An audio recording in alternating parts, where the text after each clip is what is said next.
Hello everyone, this is the fourth lecture on electrolysis और इस video में हम डिस्कस करेंगे इलेक्ट्रोलिसिस के कुछ एग्जांपल्स। जैसा कि आप जानते हैं, पिछले वीडियोस में हमने इलेक्ट्रोलिटिक सेल, उसके पूरे पार्ट्स के बारे में, उसके साथ साथ इलेक्ट्रोलिसिस के मैकेनिज़्म और इलेक्ट्रोलिसिस की कैरेक्टरिस्टिक्स के बारे में डिस्कस किया था। और आपको पता है कि जो इलेक्ट्रोलिसिस का मैकेनिज़्म होता है उसमें क्या होता है, ऑक्सीडेशन और रिडक्शन होता है। कहाँ पे ऑक्सीडेशन होता है? एनोड पे, और रिडक्शन होता है कैथोड पे। तो वो प्रोसेस सारे इलेक्ट्रोलिटिक सेल्स में एक जैसे होती है, लेकिन बाकी जो डिफरेंसेस होते हैं वो होता है इलेक्ट्रोलाइट्स और इलेक्ट्रोड्स में।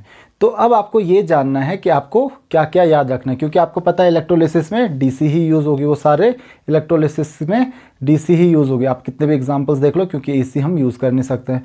तो बाकी सारी चीज़ें तो एक जैसी रहेंगी। क्या क्या चीज़ों का आपको ध्यान रखना है?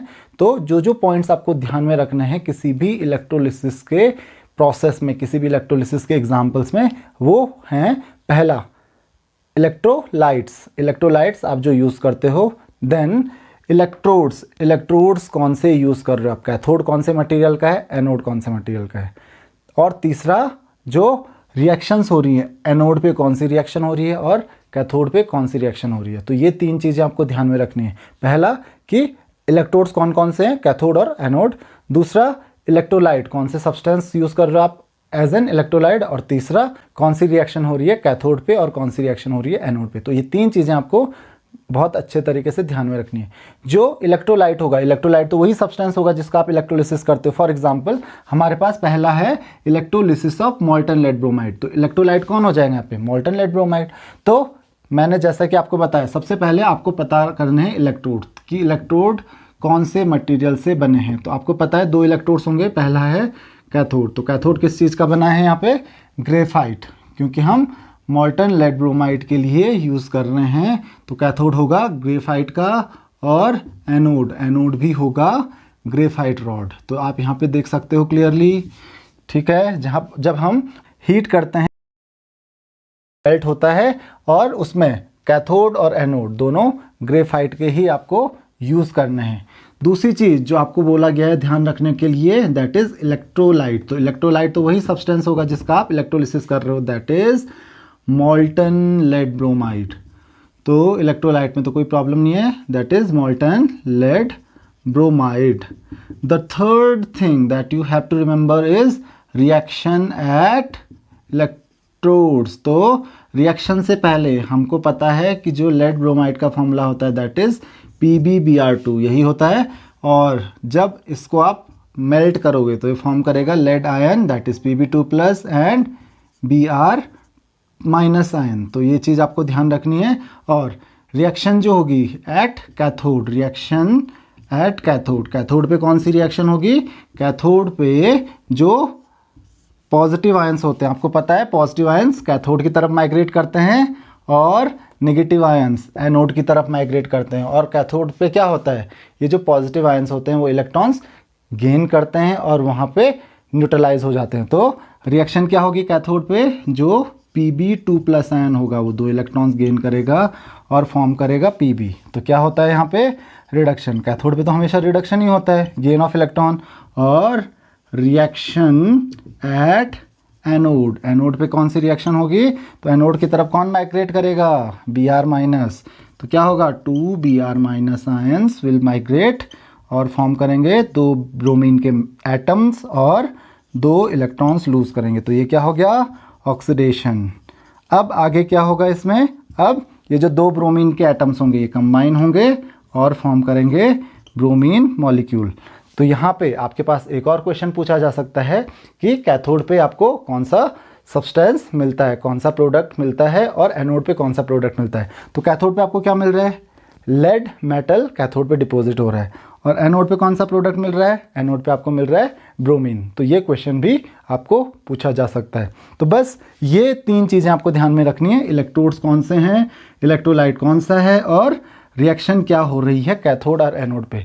इसके अलावा बाकी सारी चीज़ें लगभग सारे प्रोसेसेस में एक जैसी रहती हैं। अगला एग्जाम्पल है इलेक्ट्रोलिसिस ऑफ एसिडिफाइड वाटर। तो जैसा कि मैंने आपको पिछले एग्जाम्पल में बताया था कि आपको मेन जो तीन चीज़ें याद करनी है: पहला, इलेक्ट्रोड्स आप कौन कौन से यूज़ कर रहे हो; दूसरा, इलेक्ट्रोलाइट्स आप कौन से यूज़ कर रहे हो, और तीसरा कैथोड और एनोड दोनों इलेक्ट्रोड्स पे कौन कौन सी रिएक्शन हो रही है। तो सबसे पहले बात करते हैं इलेक्ट्रोड्स की। तो जैसा कि आपको दिख रहा है यहाँ पे इलेक्ट्रोड्स जो हम यूज़ करते हैं कौन कौन सा, कैथोड और एनोड। तो कैथोड कौन सा यूज़ कर रहे हैं हम लोग, प्लेटिनम, और एनोड पे भी हम क्या यूज़ कर रहे हैं, प्लेटिनम। तो ये चीज़ ध्यान में रखिए, कैथोड और एनोड दोनों हम प्लेटिनम की ही यूज़ कर रहे हैं। तो यहाँ पे प्लेटिनम क्या है, इनर्ट इलेक्ट्रोड है, तो हम अगेन इनर्ट इलेक्ट्रोड्स ही यूज़ कर रहे हैं। नाउ अगला है आपके पास इलेक्ट्रोलाइट। तो इलेक्ट्रोलाइट क्या है हमारे पास एज एन इलेक्ट्रोलाइट, तो दैट इज एसिडिफाइड वाटर, और you can say dilute sulphuric acid. तो एसिडिफाइड वाटर आपको यहाँ पे यूज़ करना है एज एन इलेक्ट्रोलाइट। तो आपको ध्यान यहाँ पे ये रखना है कि जो एसिडिफाइड वाटर है, एसिडिफाइड वाटर में हम क्या यूज़ करेंगे, H2SO4 यूज़ करेंगे। तो ये डाइल्यूट H2SO4 आप इसको समझ सकते हो, और ये एज एन इलेक्ट्रोलाइट बिहेव करेगा H2SO4। तो the next thing, the first is electrolyte हमारे पास हो गया क्या, प्लेटिनम के जनरली जो फॉइल होती है वो यूज़ करते हैं हम लोग कैथोड और एनोड पे। और तीसरी चीज़ जो है रिएक्शन। तो रिएक्शन से पहले आपको पता है कि डिसोसिएशन किस किस का होगा, कौन कौन सा सब्सटेंस आयंस फॉर्म करेगा। तो सबसे पहले सल्फ्यूरिक एसिड जो कि फॉर्म करेगा 2H+ और SO4 2- आयन। और क्योंकि यहाँ पे वाटर भी है तो वाटर भले ही बहुत कम एक्सटेंट में डिसोसिएट होगा, लेकिन ये भी कुछ हद तक डिसोसिएट होगा और फॉर्म करेगा H+ और OH- आयंस। तो ये आपके रिएक्शन हो गई किससे पहले, इलेक्ट्रोलिसिस से पहले। जब इलेक्ट्रोलिसिस का प्रोसेस होगा तो इलेक्ट्रोलिसिस में क्या होता है, जब आप करंट पास करोगे थ्रू द इलेक्ट्रोलिटिक सॉल्यूशन तो क्या होगा, आपको ये देखना है कि कैथोड पे क्या रिएक्शन होती है और एनोड पे क्या रिएक्शन होती है। तो कैथोड पे आपको पता है कौन सा आयन मूव करता है, पॉजिटिव आयन। तो पॉजिटिव आयन देख ली, क्या ऑप्शन है आपके पास, पॉजिटिव आयन के लिए आपके पास केवल एक ही ऑप्शन है, वो है H+ आयन, क्योंकि एक ही तरीके के पॉजिटिव आयंस हैं। तो फिर तो सेलेक्टिव डिस्चार्ज का कोई मतलब ही नहीं है, क्योंकि एक ही तरीके के पॉजिटिव आयंस हैं तो वही माइग्रेट करेंगे टुवर्ड्स द कैथोड। तो यहाँ पे 2H+ प्लस 2 इलेक्ट्रॉन्स, वहाँ पे वो इलेक्ट्रॉन गेन करेंगे और फॉर्म करेगा 2H। तो इसको हम क्या कहेंगे, कौन सा प्रोसेस हो रहा है, गेन ऑफ इलेक्ट्रॉन रिडक्शन। उसी तरीके से अगर ये जो दो हाइड्रोजन एटम है जब ये कंबाइन हो जाएंगे तो फॉर्म करेंगे H2। तो यहाँ पे इसका मतलब जो कैथोड है यहाँ पे क्या मिलता है आपको, H2 गैस मिलती है जो इन ट्यूब्स में हम कलेक्ट कर सकते हैं। The second thing is reaction at anode. तो अब एनोड पे क्या रिएक्शन हो रही होगी, तो आपको पता है कि एनोड पे कौन से आयंस जाते हैं, नेगेटिव आयंस। अब यहाँ पे नेगेटिव आयंस हमारे पास सल्फेट आयंस भी हैं और OH- आयंस भी हैं। अब क्वेश्चन ये आता है कि कौन सा आयन एनोड की तरफ जाएगा। तो यहाँ पे अगेन हमको यूज़ करना है सिलेक्टिव डिस्चार्ज। तो आपको पता है कि OH- आयन का ऑक्सीडेशन इजीली हो जाता है, जबकि सल्फेट आयन का ऑक्सीडेशन इतना इजीली नहीं होता है। तो सेलेक्ट किसको करेंगे हम, कौन ज़्यादा इजीली मूव करेगा टुवर्ड्स एनोड, वो होगा OH-, क्योंकि उसका जो ऑक्सीडेशन है वो ज़्यादा इजी है। तो OH- आयन को हम मूव करेंगे टुवर्ड्स एनोड। तो ये क्या करेगा, ये यहाँ पर OH फॉर्म करेगा प्लस 2 इलेक्ट्रॉन्स। आप चाहो तो इस रिएक्शन को 2 से मल्टीप्लाई कर लो, और 2 से मल्टीप्लाई करके आपको क्या मिलेगा यहाँ पे 4H। तो 4OH का क्या करेंगे हम, 4OH अगेन क्या फॉर्म करेगा, वो फॉर्म करेगा 2H2O प्लस O2। तो ओवरऑल जो प्रोडक्ट आपको मिलता है that is oxygen and hydrogen. So यहाँ पे मिलेगी आपको ऑक्सीजन गैस। तो आपको प्रोडक्ट पता चल गया कि यहाँ पे जो एनोड प्रोडक्ट मिलता है दैट इज ऑक्सीजन गैस, और कैथोड पे जो आपको प्रोडक्ट मिलता है वो मिलता है हाइड्रोजन गैस। तो ये पूछा जा सकता है कि एसिडिफाइड वाटर का अगर आप इलेक्ट्रोलिसिस करोगे तो आपको एनोड और कैथोड पे कौन से प्रोडक्ट्स मिलते हैं। तो वो तो आपको रिएक्शन से ही पता चल जाएगा, अलग से आपको याद रखने की ज़रूरत नहीं है।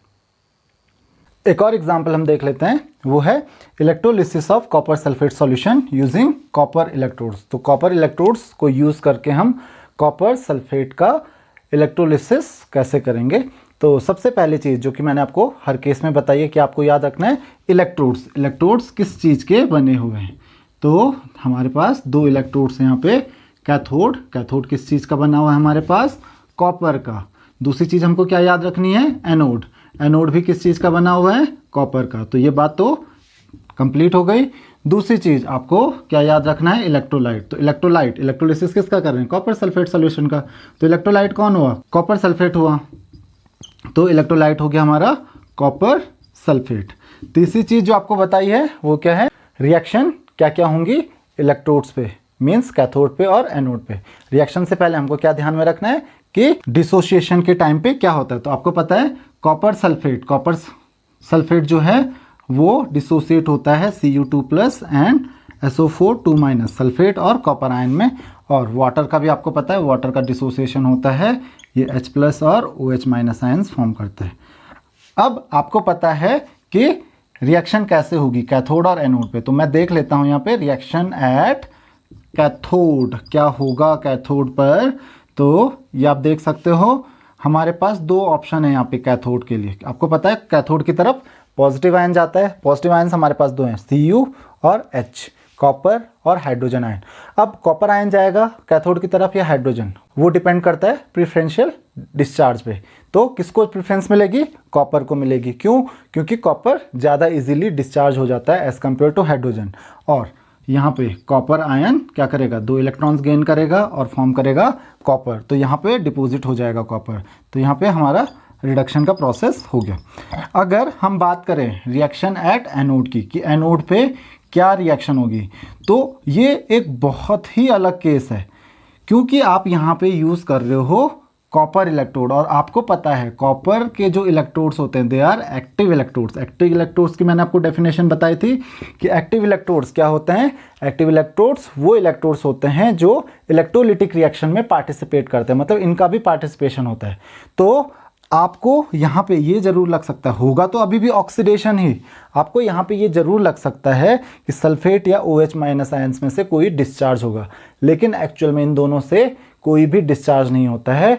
यहाँ पे जो कॉपर है, कहाँ पे, एनोड पे जो कॉपर डिपॉजिट हुआ है वो फॉर्म करेगा कॉपर आयन। तो आपको ये ध्यान रखना है Cu will form Cu2+ 2 electrons. So this is oxidation. तो ऑक्सीडेशन तो हो ही रहा है। तब आपको ध्यान रखना है इन तीनों में से सबसे इजी किसका ऑक्सीडेशन है, कॉपर। OH- और सल्फेट आयन में से सबसे इजीली किसका ऑक्सीडेशन होता है, वो होता है कॉपर का। तो इसीलिए आप देखोगे कि जो कॉपर आयन है, कॉपर आयन आपको कहाँ पे मिलेगा, एनोड पे। तो ये पूरा प्रोसेस हो क्या रहा है, एनोड से जो कॉपर है वो क्या फॉर्म कर ले रहा है, कॉपर आयंस फॉर्म कर रहा है और उसका ऑक्सीडेशन हो रहा है एज वो क्या कर रहा है, 2 इलेक्ट्रॉन्स लूज कर रहा है। अब ये 2 इलेक्ट्रॉन कहाँ जा रहे हैं, कैथोड पे। यही कॉपर आयन कैथोड पे जा रहा है, वो 2 इलेक्ट्रॉन गेन कर रहा है और कैथोड पर डिपॉजिट हो जा रहा है। तो पूरे प्रोसेस में देखिए हो क्या रहा है, यहाँ से कॉपर निकल रहा है और वो फॉर्म कर रहा है कॉपर आयन। 2 इलेक्ट्रॉन्स सर्किट के थ्रू कैथोड पे चले जाएंगे। ये कॉपर आयन ही अब किस तरफ जा रहे हैं, कैथोड की तरफ जा रहे हैं और कैथोड पे डिपॉजिट हो जा रहे हैं। तो वो कंटिन्यूसली एनोड से कॉपर आयन निकलने पे लगे हुए हैं, वहाँ से कंज्यूम हो रहे हैं, इलेक्ट्रोलिटिक सॉल्यूशन में आ रहे हैं और इलेक्ट्रोलिटिक सॉल्यूशन के थ्रू कैथोड पर कंटिन्यूसली चलता रहता है। तो इसका मतलब क्या हो रहा है कि यहाँ से कॉपर तो कंटिन्यूसली निकलता रहेगा धीरे धीरे धीरे धीरे। तो इसका मतलब कंज्यूम हो रहा है कॉपर, और इसकी वजह से जो एनोड होगा वो धीरे धीरे थिन हो जाएगा, पतला हो जाएगा। और ये कॉपर कहाँ जाके डिपॉजिट हो रहा है, कैथोड पे। तो कैथोड की थिकनेस धीरे धीरे बढ़ती जाएगी। क्यों, क्योंकि वहाँ पे कॉपर डिपॉजिट होते जा रहा है। तो ये धीरे धीरे थिन होते जाएगा और ये धीरे धीरे थिक होते जाएगा। अब अगर हम बात करें कि इलेक्ट्रोलिटिक सॉल्यूशन पे क्या फर्क पड़ेगा, तो इलेक्ट्रोलिटिक सॉल्यूशन पे कोई फर्क नहीं पड़ेगा। इलेक्ट्रोलिटिक सॉल्यूशन का कलर रहता है ब्लू, क्योंकि ब्लू किसकी वजह से होगा, कॉपर आयंस की वजह से। कॉपर सल्फेट का सॉल्यूशन है, कॉपर सल्फेट का सॉल्यूशन ब्लू ही होता है, किसकी वजह से, कॉपर आयंस की वजह से। कॉपर आयंस नहीं होंगे तो इसका कलर भी ब्लू नहीं होगा। तो ये ब्लू कलर ही रहता है इसका, क्योंकि इसमें कॉपर आयंस हैं और वो कॉपर आयंस खत्म नहीं हो रहे। वो कॉपर आयंस क्योंकि यहाँ से आ रहे हैं फिर यहाँ चले जा रहे हैं, तो इसकी वजह से जो सॉल्यूशन में कॉपर आयंस का कंसंट्रेशन रहता है वो मेंटेन रहता है।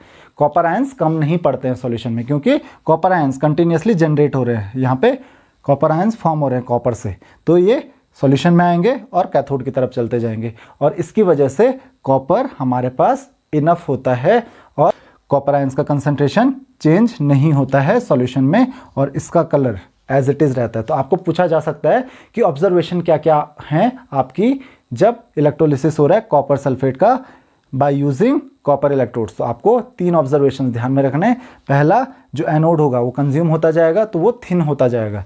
दूसरा, कैथोड जो है क्योंकि वहाँ पे कॉपर डिपॉजिट होता जाता है तो वो थिक होते जाता है। और तीसरा और लास्ट वो ये कि जो इलेक्ट्रोलिटिक सॉल्यूशन होता है उस पर कोई फर्क नहीं पड़ता है, वो ब्लू था और वो ब्लू ही रहेगा आफ्टर इलेक्ट्रोलिसिस।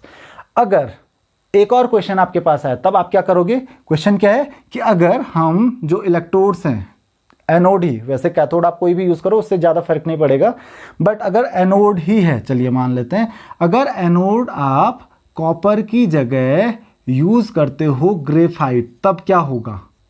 तो ग्रेफाइट क्या हो गया? ग्रेफाइट तो एक्टिव इलेक्ट्रोड है नहीं, तो एक्टिव इलेक्ट्रोड नहीं है तो वो रिएक्शन में पार्टिसिपेट नहीं करेगा, तो ये रिएक्शन तो होगी नहीं।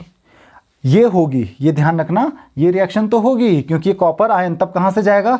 सॉल्यूशन से जाएगा। सॉल्यूशन में तो कॉपर आयन है ही, हमारे पास कॉपर और H+ आयन का ही क्या है? ऑप्शन है, तो वहाँ से कॉपर आयन जाएंगे इधर।